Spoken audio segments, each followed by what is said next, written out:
అయితే ఈ ఆత్మలింగాన్ని ఇస్తాడు. దీన్ని కిందన పెట్టక నేను స్నానం చేసి వచ్చి అప్పుడు ఈ లింగాన్ని నీ దగ్గర నుంచి తీసుకుంటాను, అంతవరకు జాగ్రత్తగా పట్టుకోండి. లింగాన్ని అతని చేతికి ఇలాగిస్తాడు. ఇస్తేప్పటికి ఆ లింగము ఇలా పట్టుకోవడం, అమ్మో ఇది చాలా బరువు ఉంది, నా వల్ల కాదు అంటే, ఇదేం బరువు ఉండదు, నువ్వు ఒకసారి శివుడికి ఇలా నమస్కారం చేసుకొని తీసుకో, ఇదేం పెద్ద బరువేం ఉండదు, తీసుకో బాగానే ఉంటుంది అనేసి ఇస్తాడు. ఇస్తే అప్పుడు అబ్బాయి పట్టుకుంటాడు. పట్టుకొని అయితే ఈ అబ్బాయి అంటాడు, నేను మూడు అంకెలు లెక్క పెడతాను, 3 అంకెలు లెక్క పెట్టే లోపలికి 3 సార్లు పిలుస్తాను, 3 సార్లు పిలిచే లోపలికి నువ్వు వస్తే నీకు ఇస్తాను, రాకపోతే నేను కింద పెట్టేస్తానని చెప్తాడు ఈ అబ్బాయి.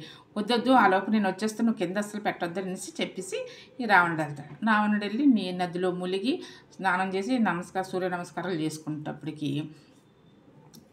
ఈ అబ్బాయి ఏం చేస్తాడు, ఒకసారి పిలుస్తాడు రావణ రావణ అని, రెండోసారి పిలుస్తాడు, మూడోసారి పిలిచేసరికి వచ్చేస్తాను అతను వచ్చేసరికి ఈ లింగాన్ని కింద పెట్టేస్తాడు.